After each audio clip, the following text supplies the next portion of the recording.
கீழடிக்கு போகலாமா? Field trip to Keezhadi பார்த்துக்கிட்டு இருக்கீங்க.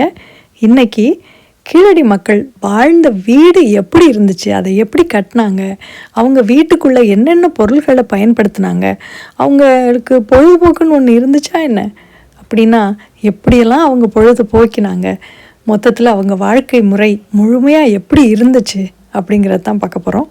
பார்க்கலாமா? வணிகம் முடித்தாச்சு. அப்படியே நடந்து அடுத்த வீட்டுக்கு போகலாமா? அடுத்த கீழடி வீட்டில் என்ன இருக்க போகுது? முக்கியமாக திண்ணை இருக்கும். அப்புறம்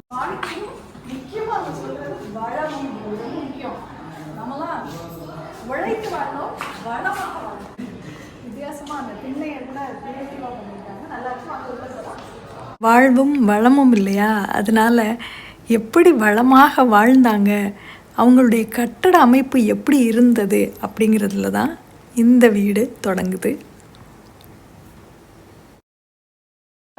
அதாவது செம்பில் செஞ்ச மாதிரியே இருக்கு, ஆனால் செங்கல்ல கட்டலாம் அப்படி ஒரு மதிச்சு சிறப்பாக இப்போல்லாம் பிரிக் வால் அவுட்டிங்லாம் சொல்லுவாங்க. பெயிண்ட் அடிக்காமல் எங்களுக்கு பிரிக் லுக்கும் கொடுங்க அப்படின்னா வீட்டில் கேட்பாங்க. அதுதான் நம்ம எதையுமே வீட்டில் கண்டுபிடிக்கிறது, எல்லாமே செஞ்சு வச்சுட்டாங்க. இந்த செவர்லாம் உள்ள அந்த வீல்டையில் சைட்டில் இருக்குது. எப்படி இந்த செவர் ஒரே மாதிரி செங்கல் வச்சு நம்ம செங்கல் எப்படி எவ்வளோ பெருசாக இருந்துச்சு நம்ம அங்கே பார்த்தோம்.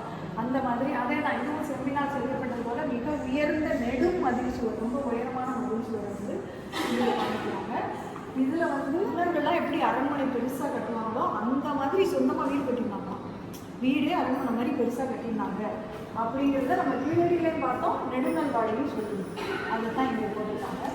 அடுத்தது இது வந்து செம்பினால் செய்யப்பட்ட உயர்ந்த சுவர்கள். அதான் செம்பினால் செய்யப்பட்டது போல சுவர் மதுரை காட்சியில் சொல்லியிருக்காங்க. அதே மாதிரி தான் சுவர் சும்மா யாரும் கட்டலை. இதெல்லாம் வந்து என்ஜினியரிங் படித்து அந்த கட்டடக்கலை, இப்போ சிவில் இன்ஜினியரிங் இப்போ படித்து கட்டடக்கலை கற்றுக்கிற மாதிரி அந்த காலத்தில் கட்டடக்கலை பற்றி அறிவு உள்ளே கட்டிய வீடு. வீட்டில் தண்ணியை சேமித்து வைக்கிறதுக்காக இந்த உடைகள் அப்படியே கிடச்சிருக்கு, முழு உருவமும் கிடச்சிருக்கு, அதில் டிசைனாக இருக்குது. கீழடியில் மட்டும் இல்லை, இந்தியாவில் நிறைய இடத்துல இந்த கருப்பு சிவப்பு நிற பானைகள் கண்டெடுக்கப்பட்டிருக்கு.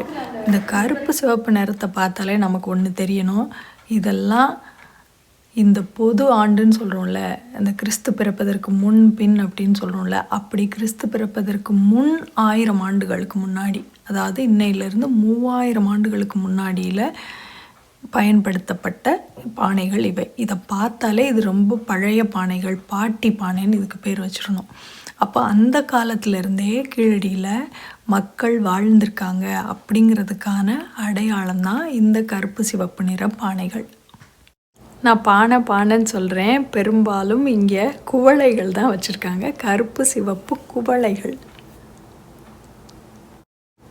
இப்போ நம்ம பார்த்துக்கிட்டு இருக்கிறது செவ்வண்ண பூச்சி கொண்ட அழகான பற்பல தேவைகளுக்கு பயன்படுத்தப்படுற பானைகள். பார்த்தாலே தெரியுது, சின்ன பானையில் சோறு வச்சுக்கலாம். அது பக்கத்துலேயே சுடுமண் அடுப்பு ஒன்று இருந்துச்சு. இது கீழடியில் கண்டுபிடிச்சிருக்காங்க. இது ஒன்றும் இல்லை, நம்ம கலம் செய் கோர்க்காரில் அவரோட ஹோம் ஆஃபீஸில் இருக்கிற எக்யூப்மெண்ட். இங்கே பாருங்கள், அழகாக ஒரு கரண்டி இருக்குது, இரும்பினால் செய்யப்பட்ட கரண்டி. அதுக்கப்புறம் என்னென்ன இரும்பு பொருட்கள் அவங்க பயன்படுத்தினாங்க, இந்த பொருட்களை வச்சு தான் அவங்களுடைய வாழ்க்கை முறை எப்படியெல்லாம் இருந்திருக்கும் அப்படிங்கிறதையும் நம்மளால் தெரிஞ்சுக்க முடியுது.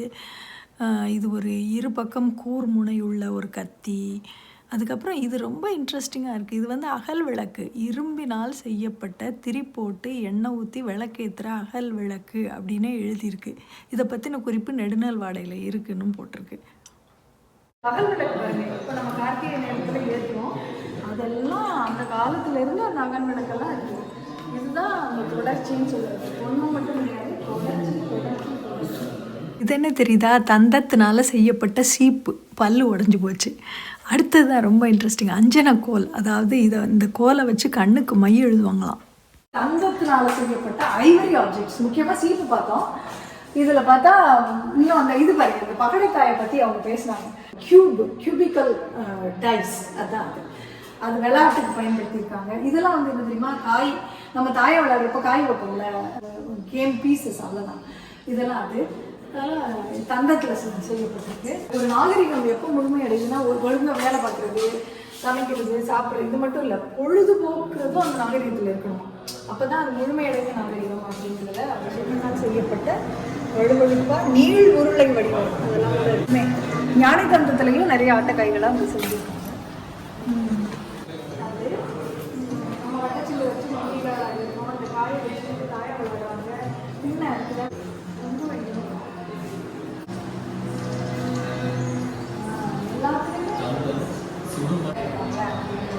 டெரக்கோட்டாவில் செஞ்சுருக்கீங்களா?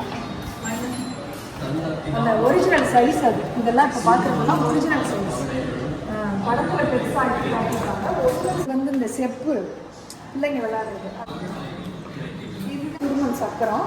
அந்த கபட்டை கம்பை வச்சுக்கிட்டு இதை தள்ளி விளையாடிக்குள்ள சுடுமண் சத்தமாக தள்ளி கிடைக்கிறா அப்படின்லாம் நம்ம தேடுவோம். சின்ன பிள்ளைங்க இருக்கணும் நொண்டி விளையாடு. இந்த மாதிரி அவங்க தட்டையான அதை உருவாக்குறாங்க நொண்டி விளையாட்டு. சீராது இது வந்து சக்கரம், இது வந்து அந்த காய் பகடக்காய், இதெல்லாம் ஆட்டைக்காய், இதெல்லாம் சொப்பு. ரொம்ப பிடிச்சிருக்கு. நடந்து நடந்து கால் வலிச்சதுனால அந்த வீட்டோட அழகை ரசிச்சுக்கிட்டு அப்படியே கொஞ்சம் நேரம் கால் நீட்டி உட்காந்துட்டோம். இப்போ நீங்கள் பார்த்துட்ருக்கிறது கீழடியில் அகழாய்வு நடந்த இடம், ஆர்கியாலஜிக்கல் சைட்டு. இதை இப்போ பார்க்குறதே ஒரு அருமையான அனுபவமாக இருக்கும்போது, கீழடி காலத்துக்கே போய் அவங்க வாழ்ந்த வீடு, அவங்க பயன்படுத்திய பொருள்களை எல்லாம் பார்த்தோம்னா இன்னும் எவ்வளோ அருமையான அனுபவமாக இருக்கும். நாளைக்கு அதையே காட்ட போகிறேன், வாங்க.